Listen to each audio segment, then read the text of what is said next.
PMC ప్రేక్షకులకి నమస్కారం. నా పేరు రామ్జీ ఆయుర్వేద, కాకినాడ. ఆరోగ్యమే మహాభాగ్యం కార్యక్రమంలో సిద్ధ వైద్యానికి సంబంధించినటువంటి విషయాలు చెప్పడానికి నేను మీ ముందున్నాను. మరి సిద్ధులు చేసినటువంటి అద్భుతమైనటువంటి ఒక విచిత్రమైనటువంటి పురుషత్వాన్ని పెంచేటువంటి మందుల యొక్క ఔన్నత్యాన్ని గురించి, సిద్ధ వైద్యంలో ఏమి చెప్పారో, ఏమి తినడం వల్ల శుక్రకణాలు పెరుగుతాయో, శుక్రకణాల లేమి వల్ల ఈ మధ్యకాలంలో పురుషులలో అంగస్తంభన సరిగ్గా లేకపోవడము, లేదా సెక్సువల్గా వారికి సరైనటువంటి పటుత్వం లేకపోవడము, లేదా కామోద్రేకం అనేటువంటిది లేకుండా ఉండటము అనేటువంటిది సాధారణంగా జరుగుతూ ఉంది. సిద్ధ వైద్యంలో పుంసత్వానికి సంబంధించినటువంటి విషయం చాలా సుస్పష్టంగా చెప్పబడింది. ఎందుకు పుంసత్వం గురించి సిద్ధులు చెప్పారు అంటే, శరీరం కలు ధర్మ సాధనం. అంటే ఈ శరీరము ఉన్నప్పుడే ధర్మము, అర్థము, కామము, మోక్షము అనేటువంటి చతుర్విధ పురుషార్థాలని సాధించాలి. ధర్మము, అర్థము, కామము, మోక్షము, ఈ నాలుగింటిని సాధించాలంటే సవ్యమైనటువంటి బలం కావాలి. ఈ నాలుగు సాధించిన తర్వాత కావలసినటువంటి ప్రధానమైనటువంటిది ఏమిటంటే వంశం యొక్క అభివృద్ధి. పూర్వకాలంలో స్త్రీ పురుషుల యొక్క సంగమము కేవలము వంశాభివృద్ధికి తప్ప మిగతా విషయాలకి ఉపయోగించుకున్నటువంటి దాఖలాలు లేవు.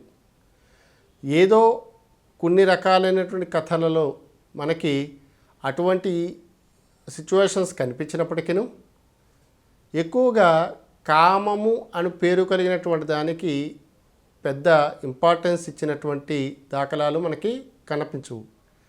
కానీ చాలామంది అనే మాట ఏమిటంటే, కామిగాని వాకుడు మోక్షగామి కానేరడు అని. అంటే కామము అంటే స్త్రీతో కలిసి ఉండడమే కామం కాదు, భగవంతుని ఎడల ఇచ్ఛ అనేటువంటిది కలిగి ఉండటమే కామం అని చెప్పబడుతుంది మన వైదిక ధర్మశాస్త్రాలలో. కేవలము సంసారము అయిన తరువాత మీకు తెలుసో లేదో, కొన్ని జాతులకు సంబంధించినటువంటి జంతువుల్లోనూ పక్షులలోనూ తన జీవితకాలంలో ఒక్కసారి సంగమం చేస్తున్న జంతువులు, పక్షులు కూడా ఉన్నాయి. విచలివిడిగా సంయోగము, సంబంధాలు పెంచుకోవడము కేవలము మానుష జాతులలో, పర్టికులర్గా తమోగుణ ప్రధానమైనటువంటి రాక్షస ప్రవృత్తి కలిగినటువంటి వారిలోనే ఎక్కువగా మనకి కనిపిస్తూ ఉంటాయి. ఉండి ఒకరు లేక ఒకరు, అంటే పుంసత్వము అధికమైపోవడం వల్ల, వికార చేష్టల వల్ల, పుంసత్వం వల్ల ఇబ్బంది పడిన వాళ్ళు ఉన్నారు. అలాగే వారికి సరైనటువంటి సౌకర్యాలు లేక కూడా వారు ఇబ్బంది పడినటువంటి విషయాలు మనకి కనిపిస్తూ ఉంటాయి. అంతేకాకుండా బాగా సంపాదించుకుని పిల్లలు లేనటువంటి వారు కూడా ఈ సంఘంలో అనేక మంది ఉన్నారు. వారికి పూర్వజన్మలో వారు చేసుకున్నటువంటి పాపపుణ్యాల ఆధారంగా వారికి అటువంటి కర్మ కలుగుతుందని సిద్ధ వైద్య గ్రంథాల్లో చెప్పబడింది. కాబట్టి పిల్లలు కలగనటువంటి వారు, లేదా సర్పదోషం కలిగినటువంటి వారు, కుజదోషం కలిగినటువంటి వారు, అలాగే రాహుకేతుల సంబంధాలకు సంబంధించినటువంటి విషయాల్లో పరస్పర చూపులలో ఇబ్బందులు కలిగి ఉండేటువంటి వారు, కుజగ్రహం యొక్క తీక్షణ చూపుల వల్ల పిల్లలు అనేటువంటి వారు కలగకపోవడం జరుగుతుంది. అంతేకాకుండా శుక్రుడు నీచపట్టడం కూడా అందులో ఒక భాగమే. ఇవన్నీ కూడా సిద్ధ వైద్య గ్రంథాలలో, సిద్ధులు రాసినటువంటి జ్యోతిష్య గ్రంథాలలో పర్టికులర్గా చెప్పబడ్డాయి. అయితే సిద్ధులు ఏమి చెప్పినా సరే ఒక శాస్త్రాన్ని ప్రామాణికంగా చెప్పలేదు. సృష్టిలో ఉండేటువంటి ప్రతి విషయాన్ని ప్రాతిపదికగా తీసుకుని, సృష్టిలో ఉండేటువంటి ఏ వస్తువుతో మనకి ఆ పని జరుగుతుందో దాన్ని కూడా సూచించడం జరిగింది. అంటే ఒక మంత్రం కావచ్చు, తంత్రం కావచ్చు, వైద్యం కావచ్చు, ఒక చిట్కా కావచ్చు, వ్యాయామం కూడా కావచ్చు, జపం కావచ్చు. ఇందులో జపతప హోమాలు అనేటువంటివి పుత్రకామేష్టి యోగం దేనికి మరి? పూర్వకాలంలో పుత్రకామేష్టి యాగం అనేటువంటిది 80 సంవత్సరాల వయసులో దశరథుడు చేసినట్టుగా మనకి చారిత్రక ఆధారాలు ఉన్నాయి. అంతేకాకుండా చవన మహర్షి క్షయవ్యాధితో బాధపడిన తర్వాత ఈ చవన ప్రాశలేహ్యం అనేటువంటి దాన్ని తీసుకోవడం చేత మిక్కిలి యవ్వనవంతుడయ్యి ఆ తర్వాత పిల్లలకి జన్మని ఇవ్వటానికి అవసరమైనటువంటి శుక్రాన్ని వృద్ధి చేసుకున్నట్టుగాను అతనికి సంభోగం మీద ఆసక్తి కలిగినట్టుగాను మనకి చవన మహర్షి చరిత్ర చెప్తుంది. అనేక మంది పిల్లలు లేకుండా ఉండేటువంటి పెద్ద పెద్దవాళ్ళు ఇటువంటి యాగాల్ని హోమాల్ని చేయటం అనేటువంటిది తరతరాలుగా హైందవ సంస్కృతి సంప్రదాయాల్లో ఉన్నాయి. ఇది సెన్సా అనేటువంటి మాటలు పక్కన పెట్టి దానివల్ల ఫలితం పొందిన వారు ఖచ్చితంగా ఉన్నారు. అటువంటివి నిరూపించగల సామర్థ్యం కలిగినటువంటి పండితులు కూడా ఉన్నారు. సిద్ధ వైద్య శాస్త్రాలలో చెప్పబడినటువంటి విషయాలు పరిపూర్ణంగా అవగాహన లేకపోవటం వల్ల సైన్సా నాన్ సైన్సా అనేటువంటి వాటిని అనుకుంటూ ఉన్నాం. పరిపూర్ణంగా దైవాన్ని నమ్మినప్పుడు మనకి సంబంధం లేని విషయాలు ఎన్నో జరుగుతున్నాయి కదా. ఒక్కసారి పరిపూర్ణంగా ఒక సిద్ధుడిని లేదా దైవాన్ని నమ్మితే తప్పేమిటి? నా వాయిస్ కంటికి కనిపించదు కానీ చెవులకు వినిపిస్తుంది కదా. ఏ శాస్త్రం అయితే ఈ విషయాన్ని అంటే నేను చెప్పే విషయానికి ప్రాతిపదికగా ఉందో ఆ శాస్త్రం అంతా కూడా మెటాఫిజిక్స్తో సంబంధాన్ని కలిగి ఉంది. కాబట్టి మెటాఫిజిక్స్ అనేటువంటిది సూపర్ సైన్స్. సో ఈ సూపర్ సైన్స్కి సంబంధించినటువంటి ఈ విషయాలు ఎంత చెప్పుకున్నా సరే ఇంకా ఏదో మిగులుతూనే ఉంటాయి. నేను చాలాసార్లు ప్రస్తావన చేస్తున్న విషయం ఏమిటంటే పురాతన హైందవ సంస్కృతి సాంప్రదాయాల్లో చెప్పబడినటువంటి విషయాలు సశాస్త్రీయంగా మనం నిరూపించినప్పటికీ ఏదో కొలమానాన్ని చూపించకపోతే నమ్మే పరిస్థితి లేదు. కానీ పిల్లలు పుట్టిన వాళ్ళు చాలామంది ఉన్నారు. అనేక యాగాలు హోమాలు జపాలు చేస్తే విచిత్రాలు జరిగినటువంటి వారు కూడా ఉన్నారు.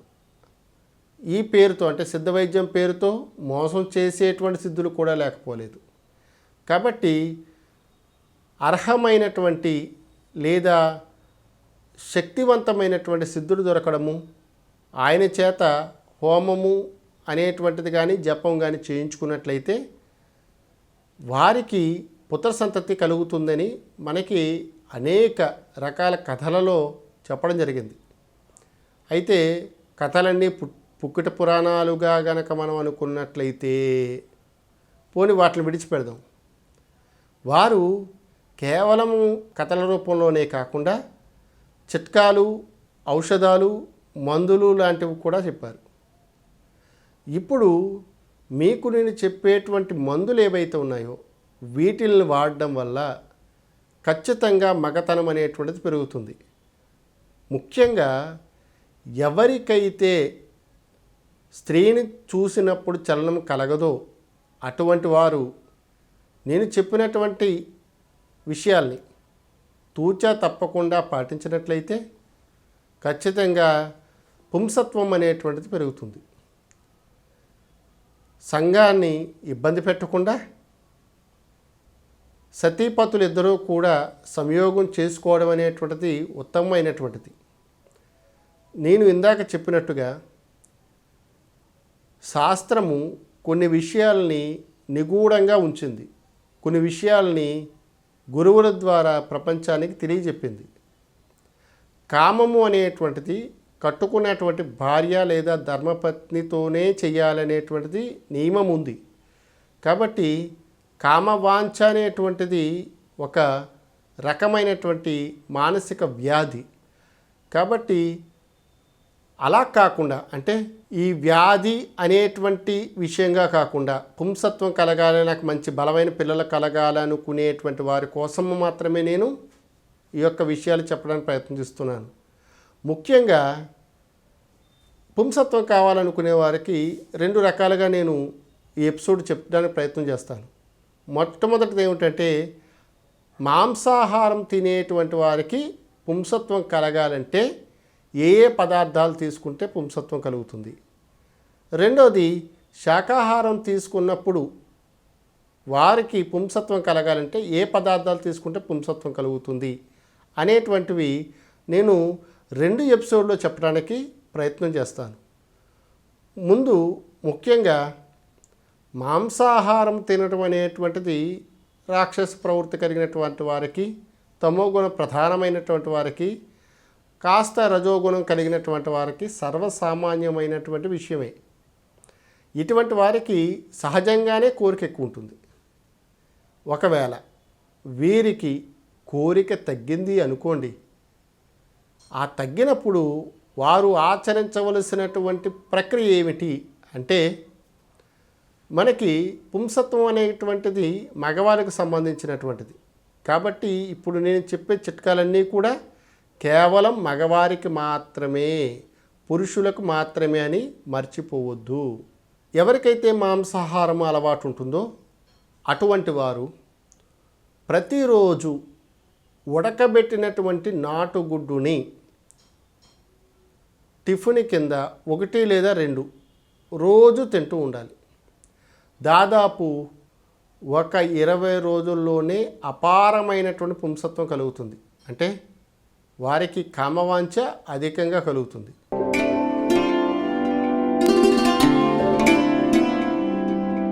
ఇదివరకు కాలంలో అంటే దాదాపుగా 1980-90 ఆ దశకాలలో మద్రాసు ప్రాంతంలో సిద్ధ వైద్యానికి సంబంధించినటువంటి ఒక లేఖ్యం వచ్చేది.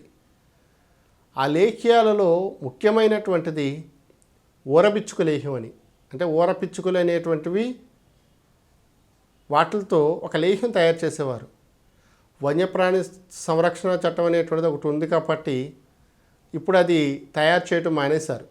నిజానికి ఊరపిచ్చుకలో ఉండేటువంటి ఆ గొప్పతనం ఎలాంటిదంటే, పిచ్చుక సంయోగాన్ని కనుక చూచినట్లయితే పిచ్చుక ఒకసారి ఆడపిచ్చుక మీదకి వెళ్ళి మరలా ఆ పక్కకి ఇలాగ ఒదిగి మళ్ళీ వెంటనే ఆడపిచ్చుక మీదకి వెళ్ళిపోతుంది. అంటే ఇమీడియట్గా దానికి శుక్రం అనేటువంటిది వచ్చేస్తూ ఉంటుంది. కాబట్టి అటువంటి గుణాలు కలిగినటువంటి ద్రవ్యంతో ఊరపిచ్చుక లేఖ్యాన్ని తయారు చేసేవారు ఇదివరకు టైంలో. వన్యప్రాణి సంరక్షణ చట్టం వచ్చిన తర్వాత అందున ఈ మీడియాలో సెల్ ఫోన్లు టవర్స్ వచ్చినంత మాత్రానో లేదా అడవులను నరికివేయటము, చెట్లు నరికివేయడం వలన చాలా పిచ్చుకలు అనేటువంటివి పోయినాయి, అంటే కనుమరుగైపోయినాయి. కాబట్టి జంతువుల్ని హింసించరాదు అనేటువంటి మెయిన్ కాన్సెప్ట్ ప్రకారంగా ఊరపిచ్చుక లేహ్యాన్ని ఈ మధ్యకాలంలో ఎవరూ అమ్మటం లేదు. సర్వే సర్వత్రా దొరికేటువంటి నాటుకోడి గుడ్లు అనేటువంటివి ప్రత్యేకంగా మనకి లభ్యమవుతూ ఉన్నాయి. వీటిని వాడుకున్నప్పుడు మనకి ఎటువంటి ఇబ్బంది లేకుండా పుంసత్వం అనేటువంటిది కలుగుతుంది. అలాగే ఎక్కువగా డబ్బు ఉండేటువంటి వాళ్ళు, అంటే పర్టికులర్గా నేను ఎంత డబ్బు పెట్టైనా సరే పుంసత్వం కొనుక్కోగలను అనుకునేటువంటి వారు సిద్ధ మకరధ్వజము అనే పేరు కలిగినటువంటి ఔషధాన్ని రోజు రాత్రి పడుకోబోయే ముందు చాతుర్జాతకముల యొక్క అనుపానంతో కానీ లేదా సిద్ధ మకరధ్వజం కాంపౌండ్ అని దొరుకుతుంది మార్కెట్లో, దాన్ని కానీ పాలు అనుపానంతో కనుక వాడుకున్నట్లయితే 40 రోజుల లోపులోనే వాళ్ళకి విపరీతమైనటువంటి కామవాంఛ కలుగుతుంది. దీనితో పాటుగా మదన కామేశ్వరి లేహ్యం అనేటువంటి ఒక లేహ్యం ఉంటుంది. సాధారణంగా ఈ లేహ్యము షుగర్ వాళ్ళు వాడకూడదు, ఎందుకంటే లేహ్యాలన్నింటిలోనూ కూడా తీపిదనం అనేటువంటిది సాధారణంగా ఉంటుంది. కాబట్టి లేహ్యాలు ఏవి కూడా మధుమేహం కలిగినటువంటి వారు వాడడానికి ప్రయత్నం చేయకండి. నేను ఇందాక చెప్పినటువంటి సిద్ధ మకరధ్వజము పేరు కలిగినటువంటి ఔషధాన్ని రోజు వాడినట్లయితే వారికి దాదాపుగా పుంసత్వము శుక్రకణాలు రెండూ కూడా పెరుగుతాయి. రోజు కోడిగుడ్డు తింటూ ఎవరైతే సిద్ధమకర ధ్వజాన్ని కంటిన్యూగా వాడతారో వారికి అనేక మంది స్త్రీలతో కలవటానికి అవసరమైనటువంటి పుంసత్వం కలుగుతుందని మనకి సిద్ధ వైద్య గ్రంథాలలో చెప్పబడింది. సిద్ధ వైద్య గ్రంథాలలో మెటల్స్ మినరల్కి సంబంధించి కూడా ఏవి కామోద్రేకాన్ని లేదా పుంసత్వాన్ని పెంచుతాయి అని అడిగితే ప్రధానంగా చెప్పినటువంటి లోహాలు ముఖ్యంగా మనకి 4 కనిపిస్తాయి. అందులో ఒకటి బంగారము, వెండి, త్రివంగాలు, అలాగే పాదరసము. ఈ 4 కూడా మనకి పుంసత్వాన్ని పెంచడానికి అవసరమైనటువంటి శక్తిని లేదా గుణాన్ని కలిగి ఉంటాయి. ఎప్పుడైతే పుంసత్వం పెరుగుతుందో వారు చాలా బలంగా ఉండి మంచి శక్తి కలిగినటువంటి సంతతిని అందివ్వటానికి అంటే శుక్రాన్ని విడుదల చేయటానికి వారు సంసిద్ధులవుతారు. అలాగే పాషాణాలలో శంఖపాషాణం అనేటువంటిది, ఉపధాతువులలో ఇంగిలేకము అనేటువంటిది పుంసత్వాన్ని పెంచడానికి అమోఘంగా పనిచేస్తాయి. అంతేకాకుండా గోమూత్ర శిలాజిత్తు కూడా పుంసత్వాన్ని పెంచుతుంది అని మనకి సిద్ధ వైద్య గ్రంథాల్లో చెప్పబడింది. అలాగే ఆయుర్వేద వైద్య గ్రంథాల్లో కూడా చెప్పబడింది. ఈనాటి మన కార్యక్రమంలో కొన్ని భస్మాలకు సంబంధించినటువంటి విషయాలు కూడా కొన్ని మనం తెలుసుకుందాం. అంటే దీని తర్వాత ఎపిసోడ్లో అంటే ఇంకో ఎపిసోడ్లో నేను వెజిటేరియన్ అంటే శాకాహారము తినేవారికి కలిగినటువంటి క్లైబ్యం అంటే నపుంసకత్వానికి సంబంధించినటువంటి ఔషధాలు చెప్పడానికి ప్రయత్నం చేస్తాను. ఇప్పుడు నేను చెప్పేటువంటి ఔషధాలు చాలా తీక్ష్ణ గుణం కలిగినటువంటి ఔషధాలు. అంటే సుకుమారులకి దీన్ని తట్టుకునేటువంటి క్యాపబిలిటీ ఉండదు. మద్యమాంసాలు తీసుకునేటువంటి వారికి విపరీతమైనటువంటి కామవాంఛ కలిగించాలి కాబట్టి మూలికలు అనేటువంటివి అంత తొందరగా పనిచేసినట్టుగా నేను చూడలేదు. కాబట్టి మద్యమాంసాలు తినేటువంటి వారికి మూలికాపరమైనటువంటి యోగాలు చేయటం వల్ల మాత్రం ఉపయోగము ఉండదు. ఎవరైనా సరే పుంసత్వం కావాలనుకున్నట్లయితే పచారీ షాపుల్లో ఇంగిలేకమని దొరుకుతుంది. ఆ ఇంగిలేకాన్ని నల్ల జీడి గింజల మధ్య పెట్టి హాతకర్పూరం వేసి కాల్చి దాన్ని శుద్ధి చేసుకుని దాన్ని ప్రత్యేకంగా నల్లటి మేక తలకాయలో పెట్టడం కానీ లేదా సాంబ్రాణి హారతకర్పూరము గుగ్గిలంలో పెట్టి కానీ కట్టుకున్నట్లయితే ఆ కట్టినటువంటి ఇంగిలేకాన్ని మినపగింజ నుంచి గురువింది గింజ వరకు గనక మనం తేనె అనుపానంతో కానీ చాతుర్జాతకములు అంటే జాజికాయ, జాపత్రి, లవంగాలు, యాలకులు, పచ్చకర్పూరం అంటే జాజికాయ జాపత్రి ఒక్కొక్క భాగమే అంటే రెండు ఒకటే. ఈ 4 కలిపి సమభాగాలుగా ఇంగిలేకం కలిపి బాగా నూరి దేంతో నూరాలి? గులాబీ అర్కంతో నూరుకుని చిన్న చిన్న మాత్రలు ఎంత మాత్ర మిరియపు గింజంత మాత్ర కట్టుకుని రోజు పడుకోబోయే ముందు గనక ఇంగిలేకం కట్టుతో తయారు చేయబడినటువంటి ఈ ఔషధాన్ని కనుక తీసుకున్నట్లయితే విపరీతమైనటువంటి కామవాంఛ కలుగుతుంది. కానీ ఈ మందు తయారు చేసుకోవడం అనేటువంటిది కేవలము సిద్ధులు లేదా ఆయుర్వేదంలో అనుభవం ఉన్నటువంటి వైద్యులు మాత్రమే చేయండి. మిగతా వాళ్ళు ఎవరూ కూడా చేయటానికి వీర్లేదు. ఎందుకనంటే ఇందులో వాడినటువంటి కొన్ని ద్రవ్యాలు విషయుక్తమైనటువంటివి. కాబట్టి సామాన్యులకి విషయ అవగాహన కోసం చెప్తున్నాను కాబట్టి కేవలం ద్రవ్యాలు మాత్రమే చెప్పి ఉన్నాను, కానీ ఏ విధంగా తయారు చేసుకోవాలనే విషయాన్ని మీకెవ్వరికీ చెప్పలేదు. కాబట్టి ఇంగిలేకానికి సంబంధించినటువంటి ఈ యోగము, అలాగే పాషాణాలలో శంఖపాషాణం ఉంటుంది. పాషాణం అంటేనే విషం. ఆ విషాలతో కూడా పుంసత్వాన్ని పెంచే ప్రక్రియ సిద్ధవైద్యంలో ఉంది. అంటే సిద్ధుల యొక్క గొప్పతనం ఏమిటంటే పాషాణాలను కూడా మనిషిని ఉద్దీపన చేయటానికి ఔషధాల కింద వాడారు అని చెప్పడం కోసమే మాత్రమే నేను ఈ సిద్ధ వైద్యానికి సంబంధించినటువంటి ఎపిసోడులో చెప్తున్నాను. కానీ ప్రజలు అనుసరించవద్దనేటువంటిది నా మనవి. ఎందుకంటే పాషాణాలు చాలా ప్రమాదకరమైనటువంటివి. సరైనటువంటి శుద్ధులు ఉండాలి. అలాగే సరిగ్గా దానికి కట్టు కానీ భస్మం కానీ సున్నం కానీ జైనీరు కానీ మైనాలు కానీ చేసుకోవాలి. కాబట్టి అనుభవరాహిత్యంతో కనుక చేసుకున్నట్లయితే సిద్ధ వైద్యానికి అపఖ్యాతి తీసుకొస్తాం. కాబట్టి ఎవరైతే పాషాణమే వాడాలి అనుకుంటారో సిద్ధ వైద్యుడి దగ్గరికి కానీ పరిపూర్ణ జ్ఞానం కలిగినటువంటి ఆయుర్వేద వైద్యుడి దగ్గరికి కానీ వెళ్ళి మీ యొక్క విషయాన్ని చెప్పినప్పుడు వారు ఆ మందు ఇవ్వడం జరుగుతుంది. సాధారణంగా దీన్ని కేవలము ఒక బియ్యపు గింజ మోతాదు దాకానే తీసుకోవటానికి, అంటే చాలా సూక్ష్మమైనటువంటి మోతాదు మాత్రమే ఇవ్వటం అనేటువంటిది జరుగుతూ ఉంటుంది. ఇంకా గొప్పదైనటువంటి ఇంకొక ఔషధం బంగారు భస్మం. మీ అందరికీ తెలుసు, బంగారం చాలా విలువైనటువంటిది. మరి దీన్ని సిద్ధమకరధ్వజం అనేటువంటి దాంట్లో గోల్డ్ ప్రిపరేషన్తో చేసినటువంటి ఔషధాన్ని తీసుకోవడం అనేటువంటిది ఒక ప్రక్రియ ఉంది. అలాగే రజత చంద్రోదయం అనేటువంటి ఒక మందు ఉంది. ఇది మేవుడుకు వల్ల కలిగినటువంటి పుంసత్వానికి సంబంధించినటువంటి వ్యాధులలో సాధారణంగా తేనె లేదా నెయ్యి లేదా చాతుర్జాతకాల అనుపానంతో వాడడం అనేటువంటిది సాధారణంగా జరుగుతూ ఉంటుంది. మరి త్రిభంగ భస్మాన్ని కూడా పర్టికులర్గా తగర భస్మాన్ని కానీ తగర చున్నాన్ని కానీ పుంసత్వం పెంచడానికి సిద్ధ వైద్యాలలో వాడినటువంటి దాఖలాలు ఉన్నాయి. అలాగే రసభస్మము పాదరస సింధూరం లాంటివి కూడా పుంసత్వాన్ని పెంచడానికి వాడారు.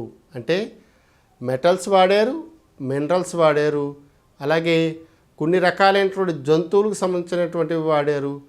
అనేక రకాలైనటువంటి వివిధ రకాలైన ప్రక్రియలతో పాటుగా మీ అందరికీ తెలుసు గోమూత్ర శిలాజిత్తు అనేటువంటి దాన్ని ముమ్మాయి అని పిలుస్తుంటారు.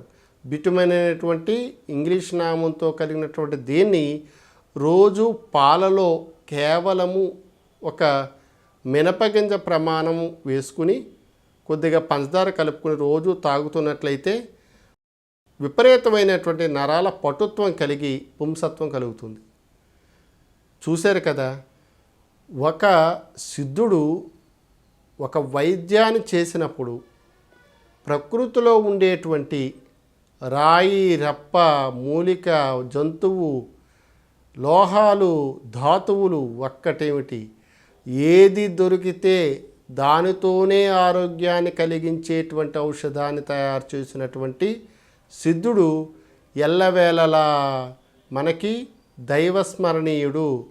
కాబట్టి ప్రాతస్మరణీయుడు అయినటువంటి గురువుకి మనం ఎల్లవేళలా నమస్కారం చేస్తూ సిద్ధుని యొక్క ఆశీర్వచనాలు, అంతేకాకుండా మన యొక్క వంశము అభివృద్ధి చెందాలనేటువంటి కాంక్షతోనే పుంసత్వాన్ని ప్రయోగించాలి. కానీ కామం కానీ శౌర్యత్వం కానీ ప్రదర్శించడానికి పుంసత్వాన్ని పెంచుకోరాదని, మన వల్ల సంఘము అనేటువంటిది నాశనం కాకూడదని నేను ఇందులో చాలా విషయాలు చెప్పకుండా కొద్దిగా కట్టడి చేసి ఉన్నాను.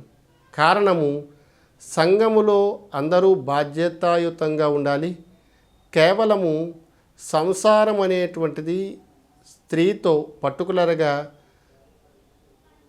సొంత భార్యతో మాత్రమే సంయోగం చేయాలనేటువంటిది హైందవ సంస్కృతి సంప్రదాయాల్లో చెప్పబడినటువంటి నియమము. కాబట్టి ఇష్టపడినటువంటి భాగస్వామితోనే, ఇష్టపడినటువంటి ఆలితోనే అన్ని సుఖాలు అనుభవించాలనేటువంటి కాంక్షతోనూ, వారి వంశము అభివృద్ధి చెందాలనేటువంటి ఆకాంక్షతోనూ నేను కొన్ని రకాలైనటువంటి చిట్కాలు మాత్రం చెప్పడం జరిగింది. మీకు వైద్యం కావాలి, వైద్యం చేయించుకోవాలని అనుకునేటువంటి వారు ఎవరైతే ఉన్నారో వారు మీ దగ్గరలో ఉండేటువంటి సిద్ధ వైద్యులను కానీ ప్రముఖమైనటువంటి ఆయుర్వేద వైద్యులను కానీ సంప్రదించినప్పుడు మీకు మరిన్ని ఉపయోగకరమైనటువంటి ఔషధాలని అలాగే మీకు అనువైనటువంటి మందుల్ని సూచించడానికి అవకాశం ఉంటుందని నేను నమ్ముతూ ఉన్నాను. మరి సిద్ధులు చెప్పినటువంటి ఈ పుంసత్వాన్ని పెంచేటువంటి మందులకు సంబంధించిన విషయాలు ఈరోజు మనం తెలుసుకున్నాం కదా. మరొక ఎపిసోడులో పుంసత్వాన్ని పెంచేటువంటి మూలికలు ఏమున్నాయి, ఆ మూలికల వల్ల ఎలాంటి ఆరోగ్యం కలుగుతుంది, ఆ మూలికని ఏ విధంగా వాడుకుంటే అందరూ ఆరోగ్యంగా ఉంటారనేటువంటి విషయాలు మీకు నేను చెప్పడానికి ప్రయత్నం చేస్తాను. చూస్తూనే ఉండండి ఆరోగ్యం మహాభాగ్యం కార్యక్రమం, పర్టికులర్గా సిద్ధ వైద్యం కార్యక్రమం. నేను మీ రామ్జీ. నమస్కారం.